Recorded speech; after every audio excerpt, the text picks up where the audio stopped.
అందరికీ నమస్కారం. రోజుకో పద్యం వేమన శతకం ఈ సిరీస్లో ఈరోజు వేమన పద్యం.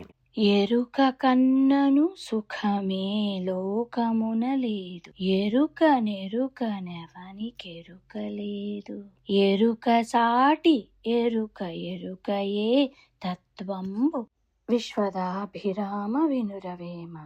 దీని అర్థం ఏంటంటే, ఈ పద్యంలో ఎరుక అంటే అది సాధారణమైన జ్ఞానం కాదు, మన గురించి మనకు తెలిసే నిజమైన జ్ఞానం, అంటే ఆత్మజ్ఞానం, తత్వజ్ఞానం అని అర్థం. ఈ లోకంలో ఆ నిజమైన జ్ఞానం కన్నా గొప్ప సుఖం ఇంకోటి లేదు. అది అసలు సాధారణంగా అందరికీ తెలియదు.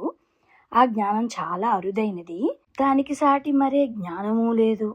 అసలు మన గురించి మనకే అర్థం కాకపోతే ఇంకా బాహ్యేతర జ్ఞానాన్ని ఎలా సంపాదించుకుంటాము? అందుకే మొదట మన గురించి, మన తత్వం గురించి, మన ఆత్మని పరిపక్వత చేసుకోవాలనే దాని గురించి శ్రద్ధ పెట్టి ఆ తర్వాత బాహ్యేతర జ్ఞానాన్ని గురించి ఆలోచించండి అని వేమన గారు చెప్తున్నారు.